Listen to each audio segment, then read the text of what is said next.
sí, sí. Bueno, Lucila, vamos a una cuestión por ahí un poco más formal, tal vez. Me toca a mí como directora, vamos a hacerlo más así como más formalito ahora, como directora de capacitación, ahora nos llamamos formación docente continua, nuestra dirección con el último decreto, digamos, de creación de esta subsecretaría a la cual pertenecemos. La subsecretaría dentro del Ministerio de Educación se llama Formación Docente e Investigación Educativa, tiene 4 direcciones, de las cuales nosotros, los que estamos aquí, formamos parte de una de ellas, que es la de Formación Docente Continua. La antigua capacitación, perfeccionamiento, actualización, que teníamos en el Ministerio.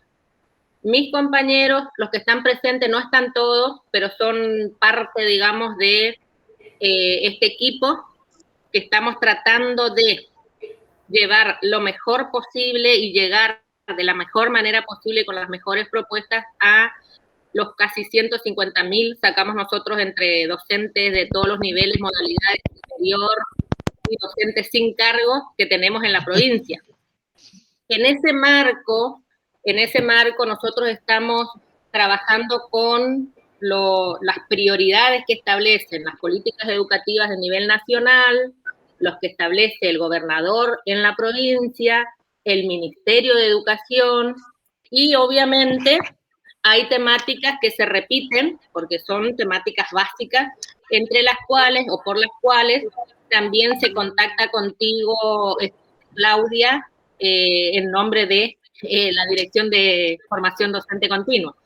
Así que, bueno, nosotros te agradecemos, obviamente, infinitamente que nos des tu tiempo o nos prestes tu tiempo para conversar sobre estos temas, problemáticas de género, ambiente y bueno, los demás que también puedas llegar a traer a esta charla, porque nosotros la idea que tenemos es poder contar con la palabra de personas que están directamente relacionadas con la toma de decisiones en algún aspecto y en algún punto, digamos, de las políticas, llamémosle educativas en este caso, porque yo lo traigo al ámbito educativo, o lo traemos nosotros al ámbito educativo,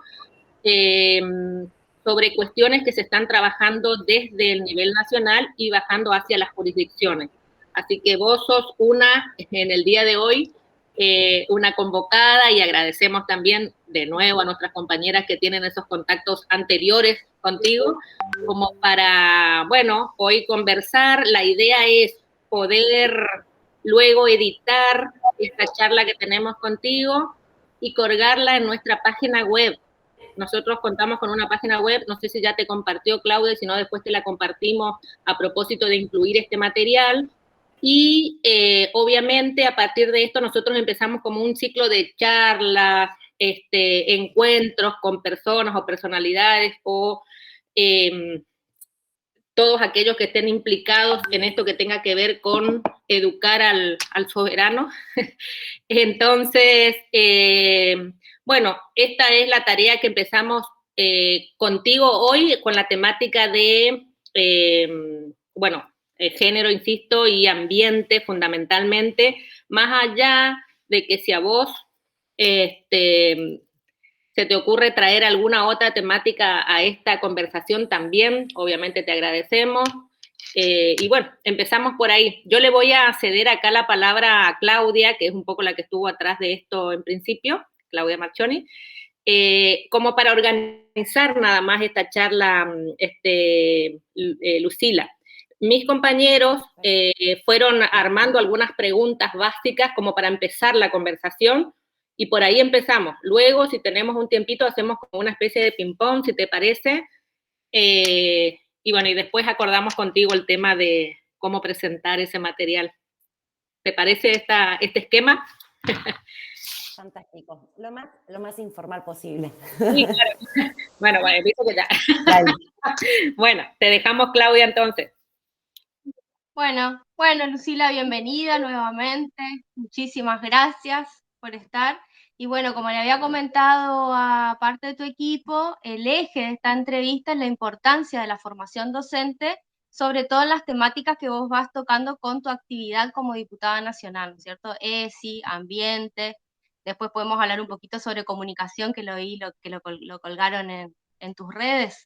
Ujú. Entonces yo te voy a ir leyendo las preguntas que armamos entre todos, básicamente como nosotros nos organizamos en mini grupos, o sea, algunos grupos están como más enfocados en lo que es ESI, otros en ambiente, entonces fueron elaborando preguntas más específicas en el tema. Una de las preguntas, o sea, voy a tratar de hacerlo lo más cortito posible porque hasta las 11:30 puntual me dijeron que es la reunión. Dale. Em, Teniendo en cuenta los proyectos que presentaste dentro de tu actividad, así como las normativas que han sido aprobadas posteriormente a la sanción de la Ley 26.150, y la reciente presentación de una modificación de tu autoría, la primera pregunta sería, ¿cuáles son los aspectos a tener en cuenta dentro de este sector de la educación, que es la formación docente? Bueno, yo creo que es importante arrancar primero cuáles son las modificaciones que nosotras entendemos que son sustanciales y son claves para la Ley de Educación Sexual Integral. Todos y todas sabemos que esa ley fue sancionada en el 2006 y de allí para acá hemos avanzado en una multiplicidad de ampliación de derechos respecto a leyes que son estratégicas también para la implementación de ESI. Y hablo de esto, por ejemplo, a lo que refiere a la ley de matrimonio igualitario, a la ley, la 26.485, de la ley contra las violencias hacia las mujeres, hablo de la ley de identidad de género, hablo de la ley de parto respetado. Bueno, creo que todas esas leyes han sido sancionadas y promulgadas posteriormente a la sanción de la ESI, y es clave y es preciso que podamos incorporar cada una de esas leyes a lo que significa la Ley de Educación Sexual Integral. Porque hay una confusión siempre que hablamos de ESI, sosteniendo en que nosotros estamos promoviendo o estimulando o aconsejando algo a los pibes que en realidad no es tal, ¿no? Y me parece que es clave poder pensar que estas leyes que mencioné anteriormente son parte de los debates y de la discusión de una sociedad mucho más libre y mucho más justa, que tiene que ver fundamentalmente justamente con igualar derechos, pero sobre todo también contemplar la diversidad que persiste y existe en nuestra sociedad.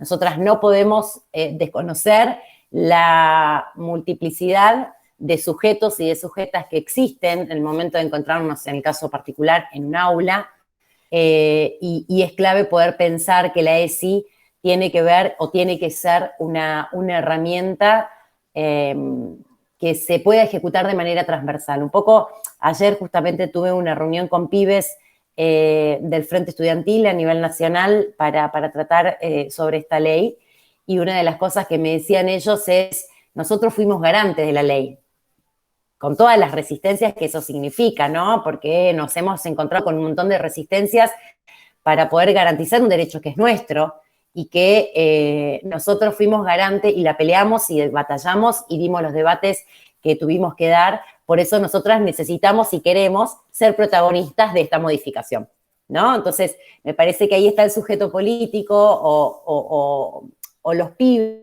que definitivamente se apropiaron de una ley que lo debatió el Congreso de la Nación, pero que supieron rápidamente entender que es una herramienta que a ellos les sirve, o que entienden que pueden acceder a la información. Bueno, creo que la 26.150 lo que busca es justamente eso, ¿no? De poder contemplar una formación transversal e interseccional dentro de los colegios, pero sobre todo nosotros apuntamos a dos ejes que para nuestras realidades provinciales y también desde el país es clave. Nosotros incorporamos la mirada de las comunidades indígenas, porque lo que no existe en la ley significa, o lo que no se menciona en la ley significa que no existe. Entonces, es fundamental y es indispensable que nosotros tengamos esta mirada cuando hablamos de educación sexual integral, contemplando y entendiendo la cosmovisión, la identidad, la cultura y sobre todo también su formación inicial. Incorporamos a su vez la perspectiva de discapacidad, que me parece clave también sumar a este debate y a esta discusión y a este encuentro que tenemos hoy respecto a la formación docente. Creo que es fundamental poder contemplar la perspectiva de discapacidad al momento de pensar nuestras aulas. Y por otro lado, que también es sustancial, lo que contemplamos es que sea una herramienta de orden público. ¿Qué significa esto? La ley tal cual hoy está, en su artículo 9 o 10, manifiesta que la implementación se va a hacer de manera paulatina. Bueno, creemos que después de 15 años, esa herramienta ya no tiene que ser paulatina, sino que tiene que ser obligatoria, ¿no? Entonces, la declaramos de orden público y esto significa que las provincias tienen la responsabilidad y la obligación de ejecutarlo y de implementarlo a lo largo y a lo ancho de nuestro país. Y por otro lugar, también incorporamos una modificación que tiene que ver con una especie de auditoría, ¿no? O de observatorio respecto a las garantías de la implementación de la ley, donde se articula, por supuesto, con el Ministerio de Educación de la Nación, el Consejo Federal de Educación, pero agregamos, por ejemplo, la presentación de un informe semestral a la Cámara de Diputados de la Nación respecto a los avances y las limitaciones que hemos tenido respecto a la implementación de la ley. Esas son las modificaciones más sustanciales y que, por tanto, implica justamente un debate importante, pero sobre todas las cosas también que podamos entender que la ley lo que no busca o lo que no pretende es promover ninguna acción en particular, sino por el contrario, lo que busca la ley tiene que ver justamente con el empoderamiento, con el conocimiento de nuestros cuerpos, con el conocimiento del otro, con la prevención, con evitar abusos sexuales infantiles. O sea, creo que hay que poder ir más allá y pensar a la ley como una herramienta que claramente nos permite empoderar a los sujetos, a los estudiantes, que en definitiva también son sujetos políticos, ¿no? No digo políticos partidarios, sino sujetos políticos en términos de acción, y me parece que es clave poder concebirlos de esa manera, y de hecho yo en mi rol de mamá también siempre insisto en el jardín de mi niño, de cuándo van a implementar la ESI, ¿no? Me parece que está bueno, digo, también como mamás, como papás, podamos ser partícipes activos y garantes de ese cumplimiento. Perfecto. Ahora nos vamos hacia la nueva ley de educación ambiental. Y la pregunta que realizamos acá es, desde tu análisis político, ¿qué podría decirnos sobre la Ley Nacional de Educación Ambiental que fue deliberada y sancionada recientemente en el Congreso? Bueno, es una ley clave. De hecho, nosotros del equipo legislativo hemos presentado una iniciativa al respecto y que se ha consensuado y que se ha unificado con la propuesta del Ejecutivo Nacional. En el Congreso de la Nación había varias propuestas, entre ellas una de Gabriela Cerruti, otra mía y la del Ejecutivo Nacional, donde se unificaron las tres propuestas para poder consolidar en una sola. Lo que plantea la Ley de Educación Ambiental tiene que ver con pensar en una estrategia nacional de implementación de la ley, que esto trascienda los espacios formales y que de alguna manera también esté vinculado o atado a lo que es la ley Yolanda. La ley Yolanda lo que busca es la capacitación y la formación para todos los agentes públicos del Estado en temáticas ambientales, y la ley de educación ambiental de alguna manera lo que busca también es esto, pensar en una estrategia nacional de educación ambiental, pero sobre todas las cosas, de que pueda trascender lo formal para también vincular o invitar, por ejemplo, a medios de comunicación a que puedan estimular y que puedan impulsar cada vez más canales o medios o programas que puedan apuntar a la concientización de un mundo más sustentable, más sostenible, del cuidado del medio ambiente. Así que bueno, en términos generales eso, Clau. Bien. Dentro de esta misma ley tenemos el principio de igualdad desde el enfoque de género, ¿no es cierto? Sí. ¿Qué consideraciones y resonancias tendrían en este ámbito? Bueno, lo que nosotros siempre planteamos, no hay justicia ambiental sin igualdad de género y justicia social.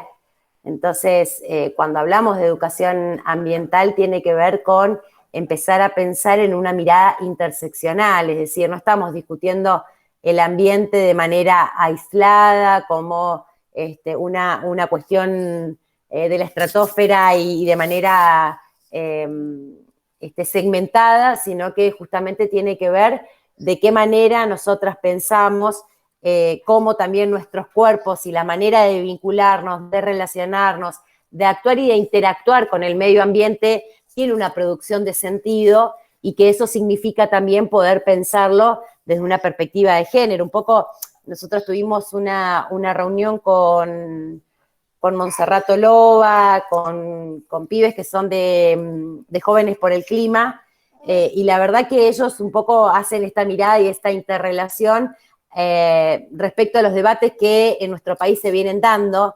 y que de alguna manera van siendo vinculados unos con otros, ¿no? Ellas mencionaban la relación de la ley de interrupción voluntaria del embarazo con un debate respecto a la ley de educación ambiental, que justamente lo que hace es empezar a visibilizar lo que muchas veces estaba oculto, ¿no? Por eso existe esa interrelación con una mirada de perspectiva de género, porque tiene que ver con empezar a deconstruir o empezar a desnaturalizar o a visibilizar temas que muchas veces no estaban en la agenda pública y política, ¿no? O que en cierto aspecto eran temas secundarios, ¿no? No de agenda política prioritaria, sino que justamente la agenda ambiental, la agenda de género, de diversidad, de pueblos indígenas, hoy empieza a tomar y a retomar más fuerza justamente con este propósito, ¿no? De tener una mirada interseccional respecto al abordaje de la temática. Bien, está. Y la última preguntita con respecto a lo que es educación ambiental. Hay 17 objetivos de desarrollo sostenible propuestos por Naciones Unidas. Esto se da tanto de manera directa como de forma indirecta. En este sentido, ¿es muy utópico pensar y creer que podamos cumplir con esos objetivos para el 2030? Lo utópico estará relacionado, está atado en la implementación, ¿no? Yo creo que ahí está la clave cuando volvemos a recuperar esto. Las leyes son maravillosas y la verdad que cuando uno piensa, las diseña, las arma, siempre tiene esta mirada muy territorial, ¿no? De poder concebir justamente cuáles son las demandas que nuestra sociedad va necesitando justamente para construir un mundo mejor o una sociedad mejor. Creo que el desafío enorme y tiene que ver en poder pensar en cada uno de los sectores y desde nuestro rol, siendo parte del Estado, de poder garantizar eso, ¿no?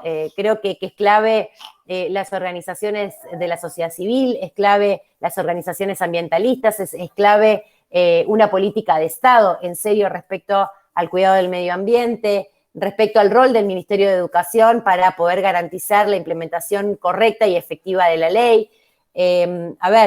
Nosotros hemos sancionado en estos últimos años también, por ejemplo, el acuerdo con Escazú, que es un acuerdo que invita de manera regional e internacional de poder tener una agenda de medio ambiente de manera sistemática, de manera prolija y sobre todo que sea una política de Estado. Bueno, la garantía está efectivamente si desde nuestros roles institucionales y desde nuestros roles o desde nuestra participación dentro del Estado podemos garantizar que cada uno de esos objetivos se puedan cumplir. Ojo. Bueno, con esto terminaríamos las preguntas que se armaron, pero están abiertos acá los compañeros si quieren hacer tipo de preguntas. Sí, a mí me gustaría, Lucila, también teniendo en cuenta que tenés formación docente, ¿por dónde se te ocurre, a ver, bajando ya al plano, al docente, al padre, ¿por dónde se te ocurre a vos que podríamos empezar este caminito para que la ley se haga carne? Porque la ley es una cáscara. Si no se encarna, digamos, en los docentes, en los padres, en los políticos, en los ciudadanos comunes, digamos, la ley no sirve, o sea, va a sumar una pila de leyes como las tantas que tenemos, que lamentablemente están, y son muy lindas, y están muy completas, y muy bien redactadas, pero es ley nomás, nadie la ejecuta. Entonces, en estos temas, tenemos varios acá, ¿no es cierto? El tema de ESI, que yo me preguntaba, yo pertenezco a un pueblo del interior donde en algún momento intentar trabajar con eso nos encontrábamos con una pared muy grande que era la cuestión iglesia metida en la escuela y frenando fuertemente cualquier tipo de decisión que institucionalmente se pudiera tomar con todos los fundamentos y las necesidades y datos de la realidad, etcétera, etcétera, pero tenemos ese paredón que 40 centímetros poco, contra el cual nos estampillamos, digamos, porque todavía falta mucho en madurar, digamos, socialmente para que se entienda cuál es el sentido de estas normativas. Y por otro lado, pensaba también qué lejos estamos, porque yo hace muchos años que obviamente ya pasé los 50, cuando teníamos educación ambiental, lo que se llamaba educación medioambiental, o que hoy le llamamos educación ambiental, en las escuelas, en el jardín de infantes, en las escuelas primarias, en las escuelas secundarias, a nosotros se nos enseñaba en otras épocas a querer al ambiente con actividades cotidianas en el ambiente. Hoy plantar un árbol puede ser una acción, qué lindo, pero antes era una cuestión natural. Regar tus plantas, querer tu escuela, arreglar el patio, plantar, sacar. Los fines de semana se constituían en fiestas, digamos, que era para arreglar la escuela, y era una actividad que lamentablemente por el paso del tiempo, y bueno, fueron cambiando los contextos y todo lo demás, se fue perdiendo, pero esos padres que hoy son papás, en esa época vivieron de otra manera, y la idea es, bueno, a ver cómo volvemos, pero de a poco, con granitos de arena otra vez a recuperar esto que debiera ser naturalmente parte de nuestra vida. Educar, la educación sexual, digamos, para esta época, todo lo que tiene que ver con ambiente, por ahí también yo metía la cuestión de género, pero bueno, esto, a vos como mamá joven, como política joven, como quien está en la parte de legislar, pero además ver que lo que están legislando tiene que tener un sustento en la tierra, digamos, ¿cómo les parece o cómo te parece a vos particularmente posible empezar a trabajar esto? Estamos hablando en una cuestión muy informal, es opinión, ¿no? Cuando estás trabajando en esto, ¿por dónde se te ocurre empezar a bajar a la tierra esta ley que bueno, está sancionada, pero... Sí, a mí, a ver, es clave esto que vos decís, Sonia. Yo siempre que, o al menos lo hago muy humildemente esta lectura, ¿no? Cuando pensamos en modificar una ley o generar una propuesta, yo siempre tengo la perspectiva o la idea de quién va a ser el destinatario, ¿no? Yo no me puedo escindir o no puedo decir, bueno, pensemos esta ley por más irracional que fuese o que nunca se la pueda implementar, no. Yo pienso, digo, bueno, hagamos, bosquejemos cuáles son los artículos, los puntos y demás, pero articulemos, o sea, vayamos al territorio, consultemos, hagamos los conversatorios necesarios, generemos participación activa. Creo que, digo, acá no hay una carrera de cuántas leyes presentamos quienes tenemos un rol institucional, sino justamente cuál es la receptividad que vamos a tener de esas leyes. Entonces, digo, en esa carrera, digo, yo no estoy compitiendo a ver si presenté 50 leyes, 5 leyes, no, me parece que tienen que ser leyes que definitivamente hagan un cambio sustancial en esto que vos mencionás, Sonia. Y creo que es clave, digo, poner al sujeto político, ¿no?, en estos debates. Yo creo que la posibilidad de justamente de poder saltar un poco todos los obstáculos que vamos encontrando tiene que ver con poner a los sujetos políticos en estos debates y en estas discusiones, y sobre todo armar o pensar en esta mirada interseccional que decía antes. Nada se puede hacer de manera individual. O sea, yo tengo esta lectura en términos personales, y la verdad que nada grande se puede hacer. Creo que las mejores batallas o las mejores discusiones y las mejores peleas siempre fueron colectivas. Entonces, cuanto más interseccional, cuanto más articulado y más participativo tiene otro resultado y tiene otro impacto y tiene mayor fuerza, ¿no? Porque cuando pensamos en la Ley de Educación Sexual Integral, creo que por ahí pensamos, justamente nos abruma siempre los obstáculos, decimos, uy, nos encontramos con que el profe no lo quiere dar, con el directivo que nos dice que no, con la mamá o el papá que viene y nos putea, perdón la expresión, pero la verdad que nos estamos olvidando por ahí de las cuestiones positivas. Entonces, la veo acá a María Natalia, que es de ENIA, ¿no? Sí. Y, por ejemplo, ahí la tenemos a la Lili Encisa. La Lili Encisa es una compañera que, la verdad que contra viento y marea, ha impulsado, ha implementado el programa ENIA en nuestra provincia para garantizar o para disminuir los embarazos adolescentes de niños, de niñas, madres en nuestra provincia. Entonces, sabemos y reconocemos que en nuestro territorio tenemos un montón de aliadas, de aliados, de sectores, de organizaciones que realmente nos dan la participación y la fuerza para poder pensar en otra estrategia, y creo que tiene que ver con esto que vos manifestabas, Sonia, de poder generar participación. Entonces, si desde la escuela por ahí tenemos las obstaculizaciones para poder implementarlo, de poder invitar a organizaciones, a pibes, me parece que siempre genera la referencia en la implementación de los temas cuando tenemos una participación desde los pares, ¿no? Es distinto pensar que nosotras vamos y le damos toda una bajada de línea a los pibes cuando, por ejemplo, pensamos en organizaciones ambientalistas de pibes y de pibas que a lo largo y a lo ancho de nuestra provincia se vienen ejecutando y vienen fortaleciendo esas instancias en los colegios. Yo creo que la clave es esa, digo, a ver, nada es mágico y nada se hace sin obstáculos.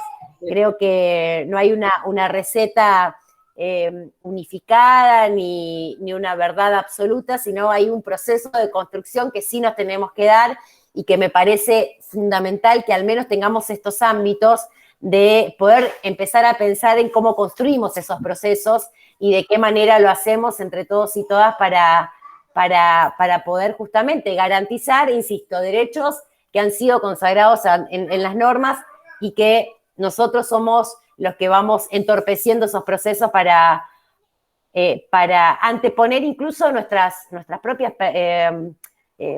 posiciones personales, ¿no? Porque yo no cuestiono las creencias personales, de hecho yo soy creyente, digo, o sea, pero sé cuál es mi rol institucional, sé cuál es mi rol militante, sé cuál es mi rol político y entiendo, digo, que hoy tenemos que pensar en esto y sobre todo también desde un principio de progresividad. No podemos estar discutiendo en nuestra sociedad algo que se discutió hace 50 años atrás, bajo ninguna circunstancia, porque si no estancamos. Mientras mis compañeros van pensando también alguna pregunta, avanzo con esta cuestión que me quedé pensando mientras hablaba de la necesidad de que las políticas atraviesen gestiones o políticas de gobierno, digamos, cortoplacistas. En ese sentido, nosotros en esto que es formación docente continua, también la propuesta dentro de ambiente, dentro de todo lo que tiene que ver con ESI, es de qué manera nosotros empezamos a trabajar, pero a largo plazo, pensando no en estos 3 años que nos quedan o 2 años que nos quedan en esta gestión, sino a largo plazo, construir políticas educativas, políticas de base educativa, trabajando con esas normativas que respaldan, digamos, el accionar, pero que sean a largo plazo y que trasciendan a los sujetos que momentáneamente están ocupando lugares, digamos, que pueden ser muy significativos, pero que hay que dejarle la posta a otros. Me parece que esa formación de base es a la cual tenemos que apuntar, pero insisto, trabajar siempre con esa mirada de crecimiento de los sujetos, digamos, que se están educando en nuestras escuelas, pienso yo en el ámbito educativo, ¿no? Ese sujeto que sí o sí tiene que ir mamando estas políticas educativas, tiene que ir, porque después en realidad también va a ser el circuito y la vuelta con el resto de su comunidad, ya sea barrial, ya sea municipal, provincial o lo que fuere, ¿no es cierto? Me parece que por ahí, y rescato esto que decís, bueno, mirar lo positivo, porque es cierto, a veces los obstáculos son tantos, pero también hay cuestiones o resultados positivos que es un poco lo que nos anima a seguir trabajando en esto, ¿no? Así que, bueno, mis compañeros van abriendo los micrófonos y aprovechemos informalmente, como nos pidió Lucila, pero saquémonos algunas dudas que tengamos, cualquiera. Sí, porque si no yo hablo mucho y no paro. Sí, no, en realidad muchas de las cuestiones que tiene que ver con la línea con la que estamos trabajando justamente con Natalia, nosotras hemos trabajado en ESI, en ENIA, trabajamos con la Lili Encisa y estuvimos en lo que es la mesa EFTI intersectorial, justamente para el abordaje, ¿no? Y así también en los equipos de orientación que tiene el sistema educativo, que es para el abordaje de situaciones complejas, ¿no? Esta relación entre ambiente y educación sexual integral, o sea, educación sexual integral lo tiene contemplado, son ejes transversales que están interrelacionados y pensaba en esto de la economía feminista, ¿no?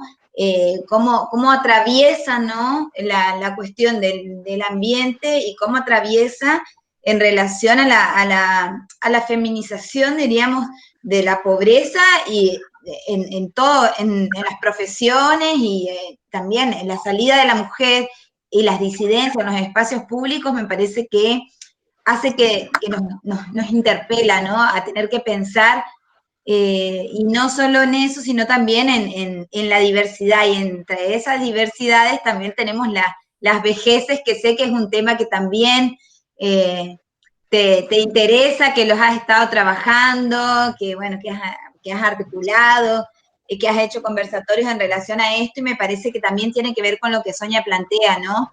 De poder pensar en un curso vital, esto, de poder empezar a pensar en el cuidado, no solo de uno mismo, sino también de los otros y de lo que nos rodea, pensando en esa proyección a largo plazo. Entendemos que es un sector complejo. Yo cuando vi las modificaciones que se realizaban en la ley, veía también el lenguaje, ¿no? Hasta la manera que tiene que ser hasta estratégica para poder llegar e ingresar, porque realmente tiene que ser, parece que no, pero son 15 años de la ley, pero bueno, el sector educativo es progresivo y además es jerárquico, entonces hay muchas cuestiones a pulir. Nos ha pasado de que nos encierran en las escuelas y no nos dejen, o sea, que nos agredan hasta física y oral, física, verbal, psicológicamente, en relación porque asocian directamente una cuestión con la otra. Entonces yo digo, bueno, esto que pregunta Sonia me parece atinado en el sentido de, sí, de orden público, pero también progresivamente el poder ir incorporándolo, ¿no? En la formación docente continua, pensábamos en alternativas, en poder dialogarlo con personas, ¿no? Que están pensando en la modificación. Nuestra ley provincial es un poquito más, el artículo 5 está un poquito más claro que en el de nación, diríamos. Nuestra ley provincial no deja tanta apertura a lo que es los lineamientos, a lo que es la cultura o lo que es la cuestión institucional, es un poco más clara y hay que abocarse a los lineamientos curriculares emanados por el Ministerio de Educación. Y está muy bueno que en la modificación que vos planteás se lo pueda pensar el artículo 5, que es donde por ahí más atacan, ¿no? Ahí Susi, permitime que te interrumpa un ratito. Nosotros sí en el artículo 8 incorporamos esta mirada de la formación docente o de equipos de docentes referentes en la temática, que pueda trabajarse de manera transversal el tema, pero lo que no podemos hacer en una ley nacional es poder marcar las pautas curriculares. ¿Se entiende? O sea, eso le corresponde al Ministerio de Educación de la Nación, Consejo Federal de Educación, por eso nosotros lo mencionamos en la ley, y por eso también, y por eso también la ley provincial es mucho más específica, porque ahí está la potestad o la injerencia de las provincias respecto a la garantía efectiva del cumplimiento.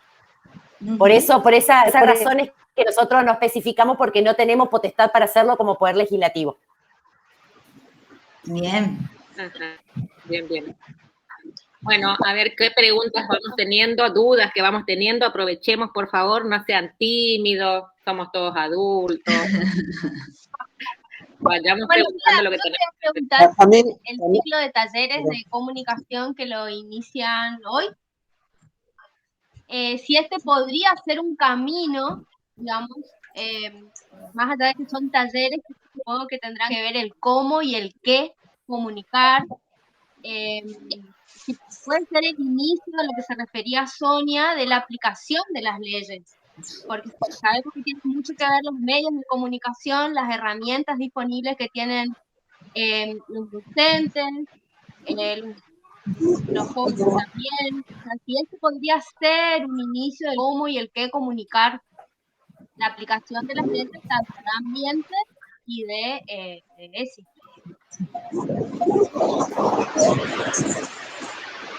Hay varios micrófonos abiertos y no sé si me pasa. Ahí está, gracias.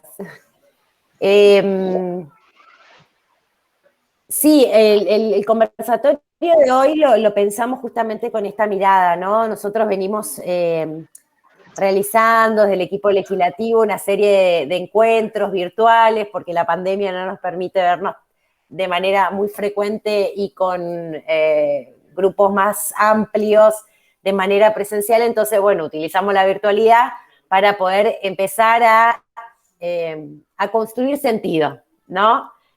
Y eso tiene que ver justo con una mirada transversal respecto a la participación de las disidencias, de las diversidades, de nuestras comunidades, de las mujeres, y eso lo tomamos siempre cada vez que hacemos algún conversatorio de cualquier temática, ¿no? De ambiente, de adultos mayores o adultas mayores, o sea, siempre nuestra mirada está puesta justamente a ver cómo revalorizamos también un sector de nuestra población que hasta hace un poco tiempo o históricamente ha sido un sector de minorías, ¿no? Un sector que ha sido invisibilizado, que la sociedad prefería, digo, tenerlo atrás.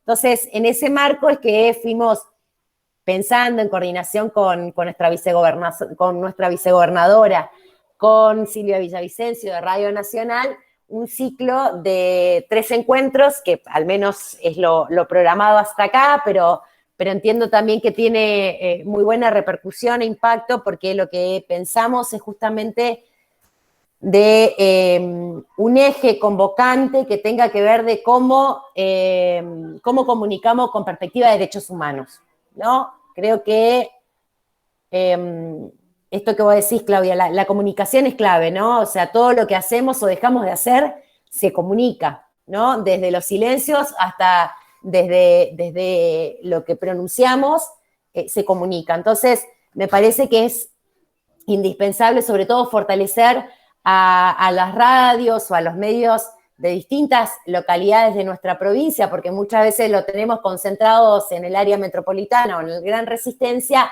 y nos olvidamos de fortalecer o de generar esta participación con los medios y con las radios de las localidades de nuestra provincia. E incluso en esto de, hoy me decían en Radio Libertad, de la importancia de sumar a quienes hoy están formándose para locutor, para periodista, para comunicadores sociales, y la verdad que es clave, ¿no? O sea, porque si no un poco está relacionado con esto que decía Sonia, siempre pensamos en cómo modificamos o cómo hacemos desde el Ejecutivo para instaurar o instalar otro tipo de prácticas, pero nos estamos olvidando de la formación inicial. Entonces, creo que donde tenemos que arrancar es justamente desde ahí, de empezar a mostrar otros paradigmas y otra forma de construcción e interrelación con nuestra sociedad y como sujetos políticos para modificar y para que lo que comunicamos, lo que hacemos, lo que decimos, tenga otro impacto, ¿no? Y que después, de alguna manera, no estemos hasta remándola en una formación que ya está enquistada y que cuesta mucho más, ¿no? Modificar esos parámetros, esos paradigmas. Entonces, ahí también lo ato con la formación docente inicial. Es clave que nosotras podamos hasta repensar la currícula, los planes de estudio respecto a las carreras de formación docente.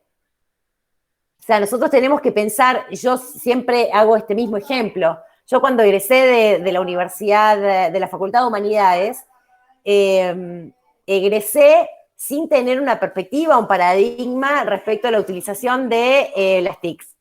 Y nos ha tocado con Claudia compartir la implementación del Conectar Igualdad, donde yo inmediatamente terminé mi formación de grado y tuve que poder empezar con la implementación del Conectar Igualdad. Y la verdad que nosotros en nuestra carrera inicial no tuvimos formación respecto a la transversalidad del uso de las TICs. Y fíjense que ya ha pasado sus años, ¿no? Por lo menos sí, 15 años han pasado de mi formación de grado y todavía estamos en esa instancia o en esos debates. Creo que los planes de estudios y las carreras de estudio tienen que ser reformuladas o repensadas a partir del avance también de nuestras sociedades. Entonces, esos planes de estudios tienen que tener claramente una mirada con perspectiva de género y que yo creo que también desde ahí va a ser un cambio de paradigma para poder enfrentar en los años sucesivos un montón de obstáculos que tenemos. Tiene que tener una mirada ambientalista, tiene que tener una mirada de perspectiva de discapacidad. La verdad, si hoy nos ponemos a pensar si un docente, una docente se encuentra con una persona con discapacidad en su aula, hay expresiones que son recurrentes y que se la sostienen. O lo dejo a un lado porque no sé cómo abordar o cómo generar los apoyos o la accesibilidad necesaria para poder integrar a mi clase a un chico con discapacidad, a una persona con discapacidad, o definitivamente tengo la expresión de decir, en mi aula no lo quiero, porque ha sucedido y me ha llegado este tipo de comentarios de docentes que dicen, en mi aula no lo quiero. Entonces, me parece, digo, que es clave poder pensar en esto, de qué manera también pensamos la educación desde una mirada inclusiva, de qué manera pensamos a las personas con discapacidad, con autonomía, con independencia, con toma de decisiones, y entendiendo muchas veces que, insisto, la tarea del docente tiene que ver con esta mirada hasta de creatividad, ¿no? Porque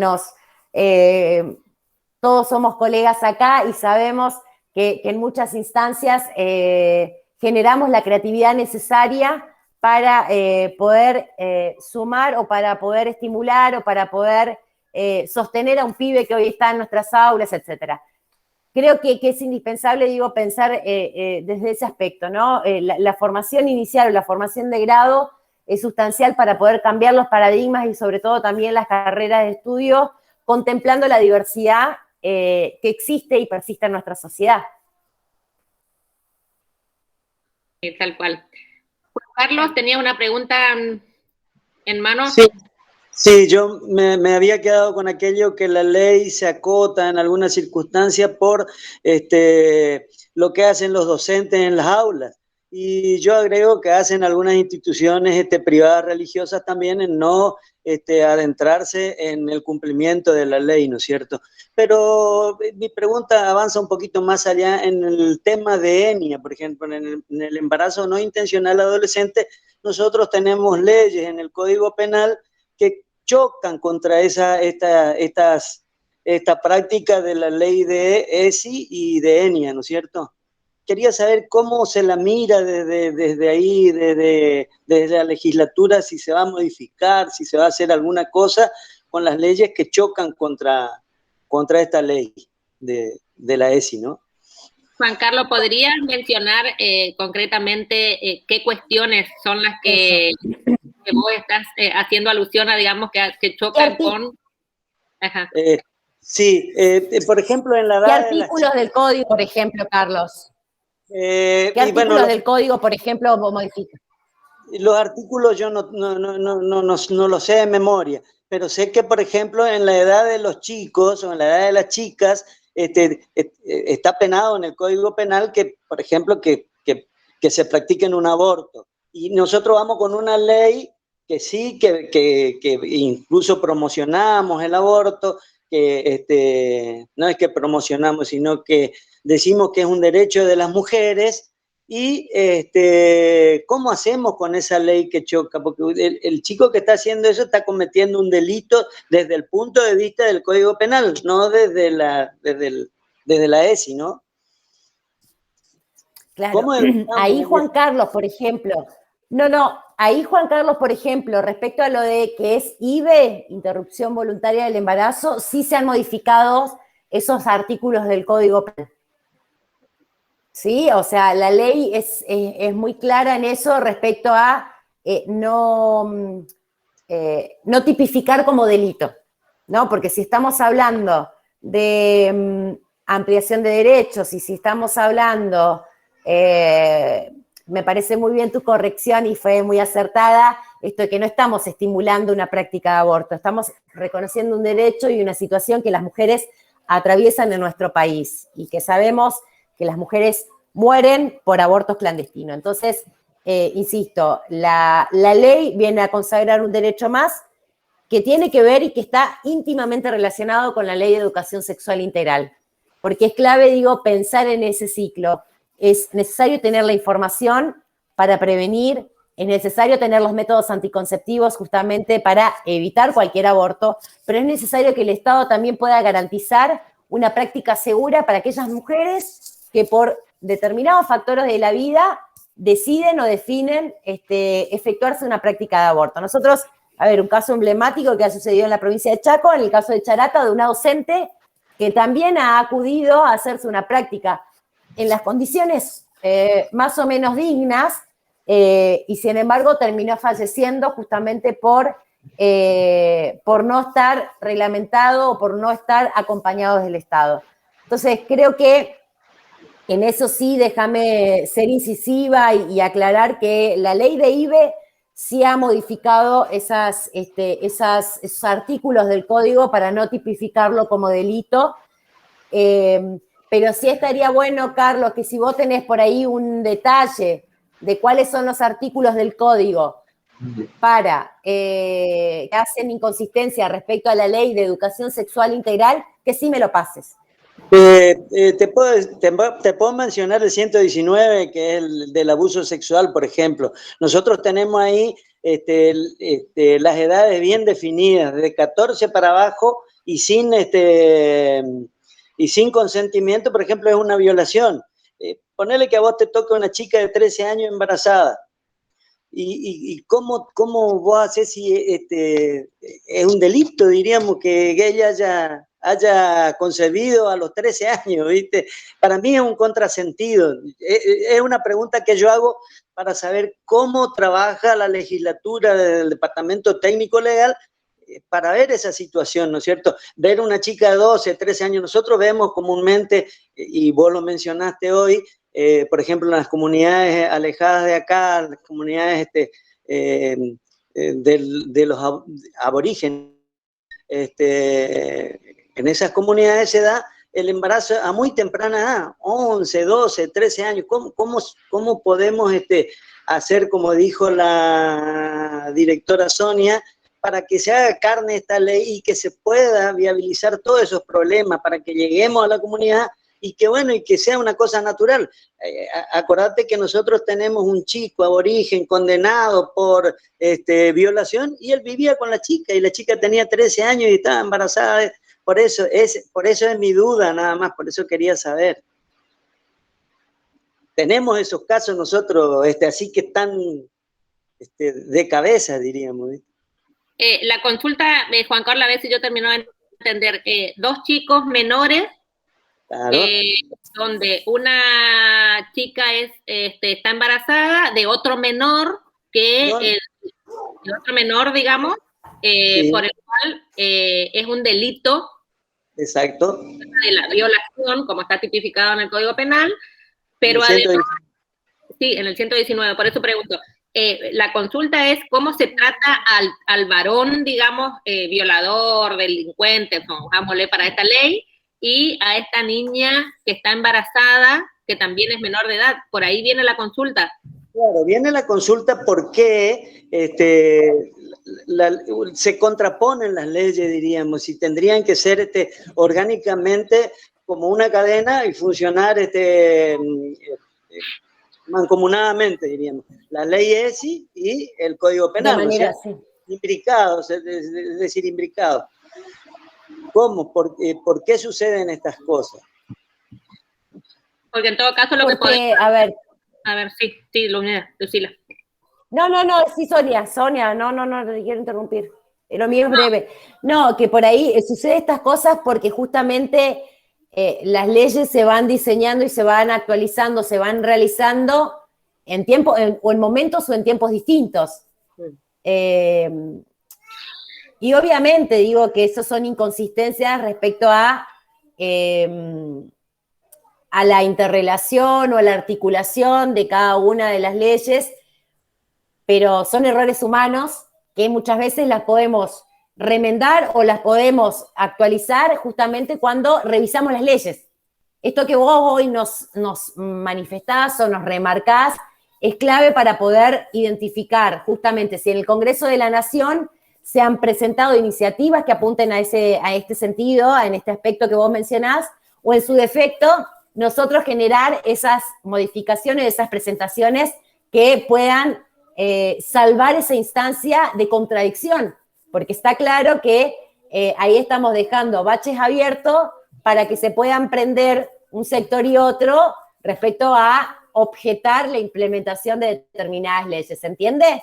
Pero yo te agradezco, Juan Carlos, que nos haya manifestado, porque, insisto, lo vamos a tomar nota acá con Irupé, que está en la sala, para chequear si eso efectivamente en el Congreso de la Nación está presentado o en su defecto nosotros vamos a analizarlo y poder mejorar eso.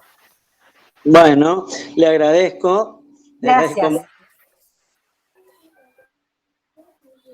¿Alguien más quiere hacer preguntas? Yo para no ocupar todo la conversación.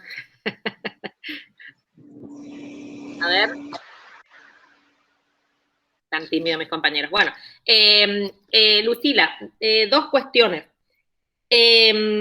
A nosotros como Dirección de Formación Docente Continua, nos interesaría también poder ver de qué manera contamos con estos actores actuales, digamos, en estas temáticas transversales, como en tu caso mencionaste la vicegobernadora o algunos otros actores que estén implicados en la redacción, la puesta en escena de normativas que acompañen los procesos de formación, como para hacer algún tipo de trabajo, si es posible, porque nosotros como Dirección de Formación Docente Continua también somos un canal de comunicación dentro del proceso educativo para todos los niveles y modalidades, inclusive para los docentes sin cargo, y poder ser una ventana también donde podamos comunicar o llegar a los docentes con estos actores, insisto, en esto que se puede llamar conversatorio o ese tipo de trabajo que ustedes están haciendo con las radios. ¿Habrá alguna posibilidad que nosotros contemos con ustedes como para hacer de alguna manera sistemática algún tipo de canal de comunicación?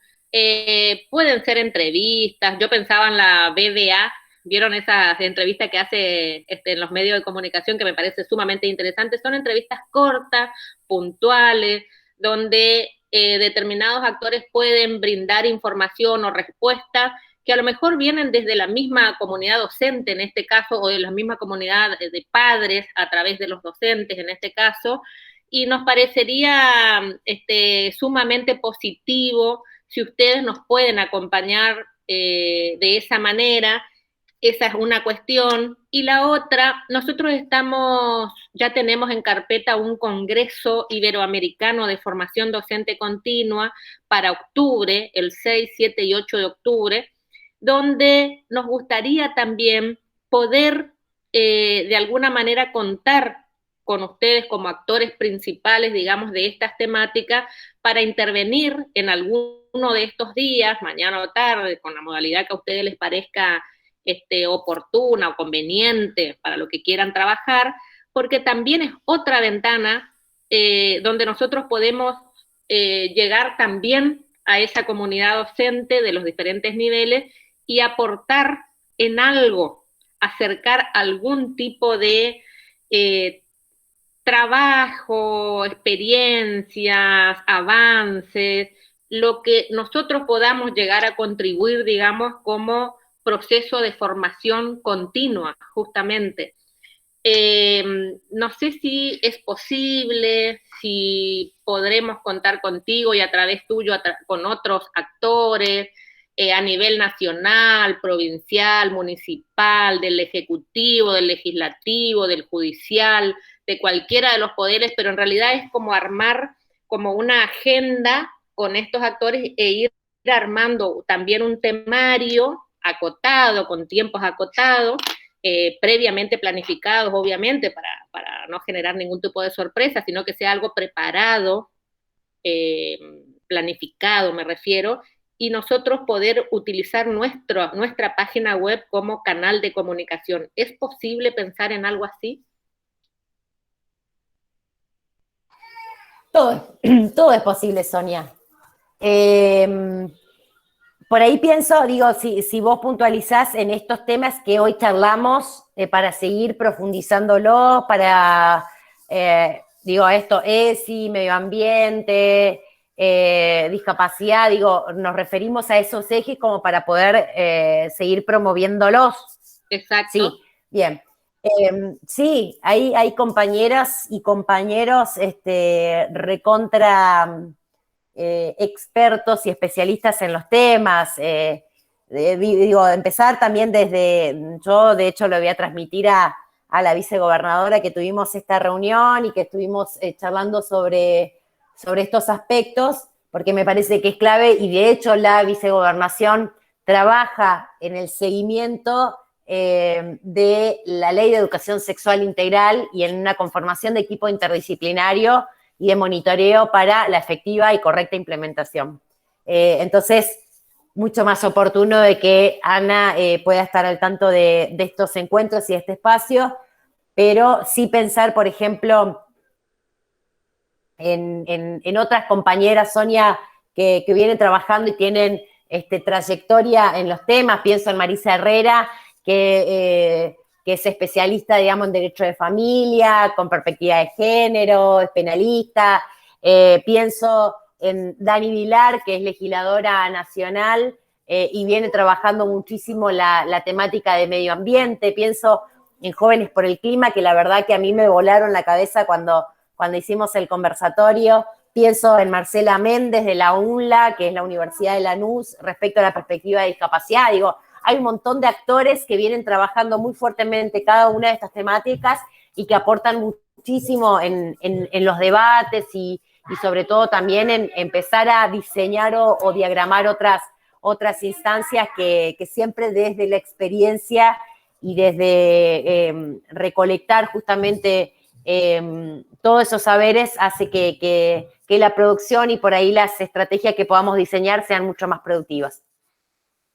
Bien, ¿puedo entonces contar contigo como para hacer el enlace con esas personas y poder hacer ese puente comunicacional, por lo menos en principio, como para armar?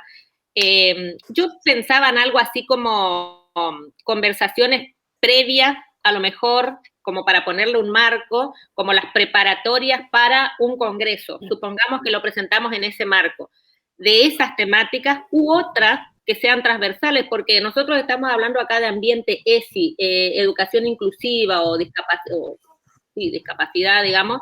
Me parece interesante, pero también hay a lo mejor algunas otras temáticas que son transversales que surjan después de esta conversación. Los derechos del niño. Los derechos del niño, niña y adolescente. ¿Escucharon? Sí. Entonces, la idea sería, viste, poder armar como una lista de personas y empezar a hacer esas conexiones, acordar con ellas, con ellos y ellas estas conversaciones como preparatorias, digo yo, y vamos sumando información y debate. En principio va a ser con nosotros, pero después lo podemos ir abriendo, porque esto, mi idea en principio es que salga desde esta dirección, que es la Dirección de Formación Continua para toda la provincia del Ministerio de Educación, y a partir de esos, llamémosle videos, paquete, enlatado, como querramos decir, que pongamos nosotros, difundamos en nuestro YouTube o en nuestras páginas o en nuestras redes, empezamos a abrir la jugada como para incluir a otras personas o a otros estamentos dentro de esta discusión y también ya comprometerlos, si es que hay posibilidades, para ese congreso como un cierre de todas estas actividades preparatorias, digamos, que vamos haciendo, porque para nosotros sería realmente satisfactorio como dirección, como educación, como ministerio, poder abordar estas temáticas con ustedes, que son los actores actuales en estas cuestiones.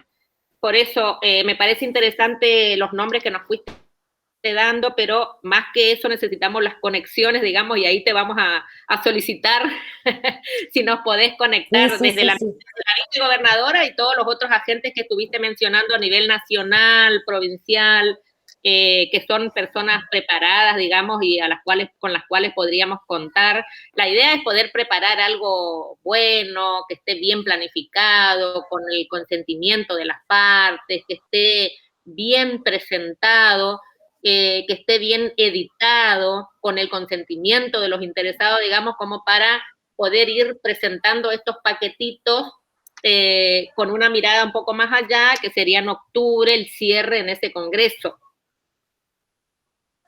Bárbaro. Bárbaro, acá está Irupé, que, bueno, Claudio se puso en contacto con ella, y si te parece, Sonia, hacemos esa articulación como para ir definiendo fechas, claro, confirmando cada uno de las y los compañeros que te mencioné, pero sí, diagramémoslo y pensémoslo, tenemos junio, julio, agosto, septiembre, 4 meses, digo, como para ir pensándolo.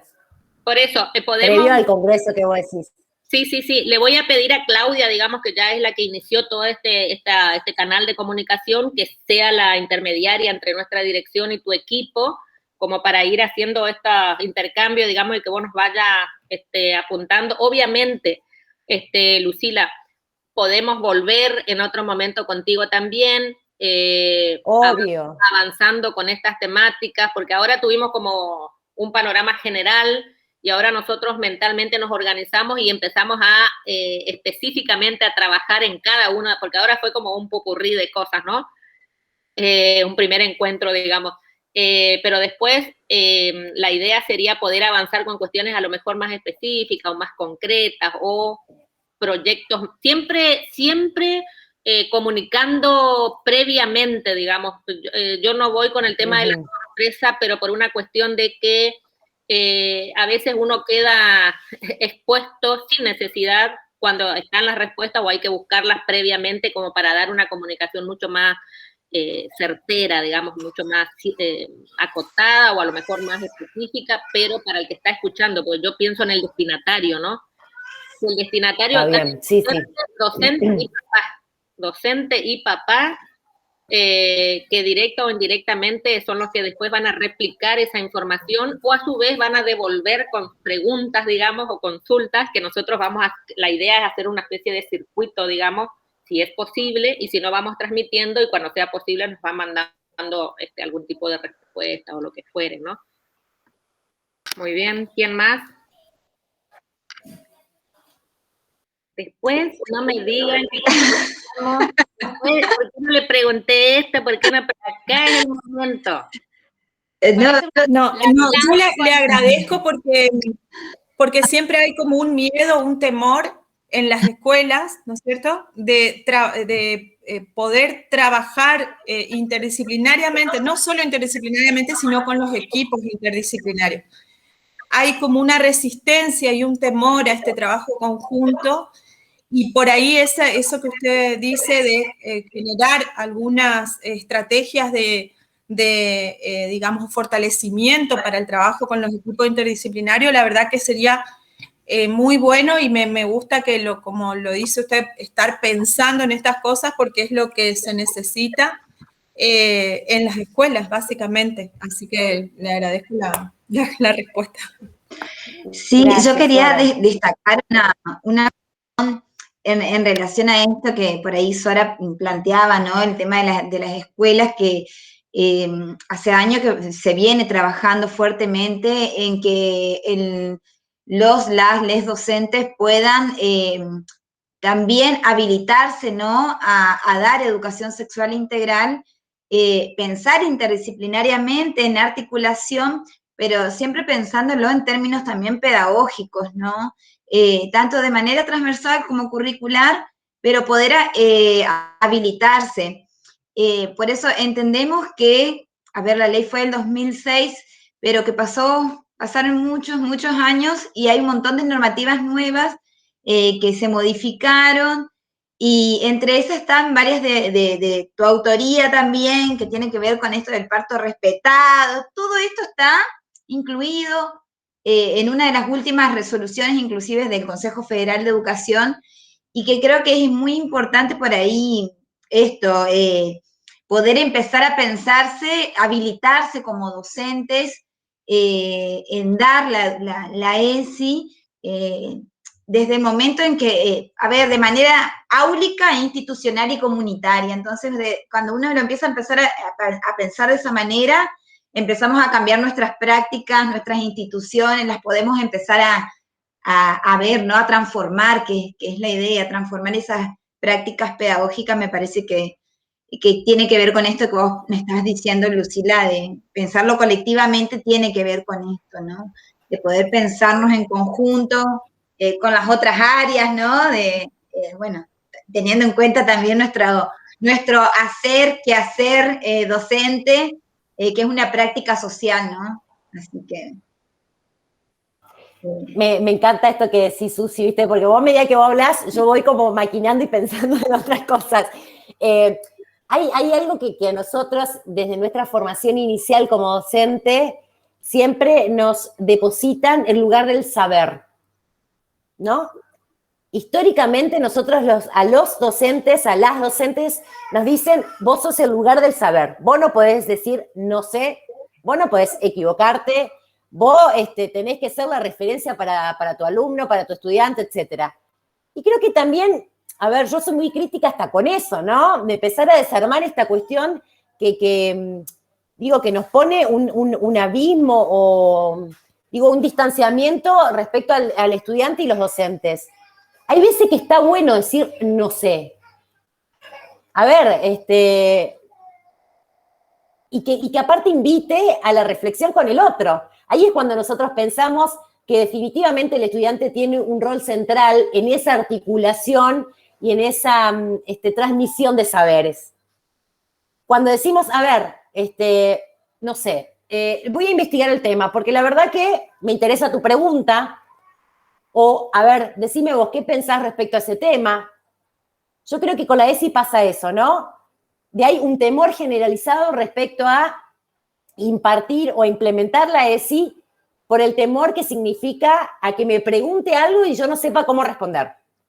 Entonces, me parece que es justamente ese intercambio o esa articulación que nosotros nos debemos para que podamos generar esa transmisión de saber y esa articulación de pensamientos entre los estudiantes y entre los docentes. Me parece que está bueno, hasta incluso, digo, de invitar a el pensamiento crítico, porque si no, vuelvo a lo mismo, o sea, creemos y entendemos que solamente el pibe es el lugar donde nosotros depositamos los saberes, y no es así. O sea, hay matrices o hay enfoques que ya han cambiado y que ya han progresado respecto al lugar que hoy el estudiante puede ocupar en esta interacción de aprendizaje y conocimiento. Entonces, me parece que es clave poder pensarlo desde ese lugar, de que las aulas tengan que ver con una articulación mucho más amena y donde definitivamente los estudiantes puedan ser partícipes activos de ese proceso de enseñanza y aprendizaje, y sobre todo también de ponerlos como sujetos de empoderamiento, digamos, de poder pensar que las clases sean más dinámicas, donde los pibes puedan investigar algo, que puedan compartir entre sus pares, que puedan compartirlo de ellos a nosotros. O sea, digo, creo que hay otros dinamismos y otras estrategias o otros procesos más creativos que nos van a permitir también, hasta inclusive, pensar en que los estudiantes puedan sentirse interpelados y puedan sentirse parte de una institución educativa, puedan sentirse parte de las aulas. Nada, me llevó a pensar esto que vos dijiste, Susi, y lo relacioné rápidamente con esta cuestión. Gracias, Lucila, siempre tus aportes nos enriquecen. Sí, la verdad es que esto de la comunidad educativa, que siempre que escucho padres, digo, el 90% son madres, bueno, poder pensar las familias también es otro desafío. Los desafíos de la ESI, diría yo, el poder pensar a las familias como parte también, ¿no? A los estudiantes, pero también a las familias, bueno, sería como bueno, uno de los grandes desafíos, sobre todo en este escenario actual que tenemos, ¿no? Bueno, ¿hay alguien más que se anime? Porque no puedo creer que no se animen, pero alguien más que quiera hacer preguntas, si no, la vamos a liberar a Lucila. Consulto una vez, a la 1, a las 2, a las 3. Bueno, Lucila, te agradecemos un montón por este tiempo brindado. Quedamos entonces con ese compromiso o palabra tuya, digamos, y vamos a hacer de puente con Claudia como para posteriores acciones. Y bueno, te vamos a ir planteando a ver algunas cuestiones, a ver si es posible llevarlas adelante, vos nos irás sugiriendo. Bueno, esto que fuimos conversando, y siempre, por favor, contamos contigo ya, de ser posible, para cerrar también alguna de estas temáticas en el congreso que tenemos nosotros en octubre. ¿Está? Muchísimas gracias. Bueno, es un honor, bueno, gracias a todos por... Gracias, gente, gracias. Estamos hasta luego. Atendé a tus niños nomás que te están recibiendo ahí. Hasta luego.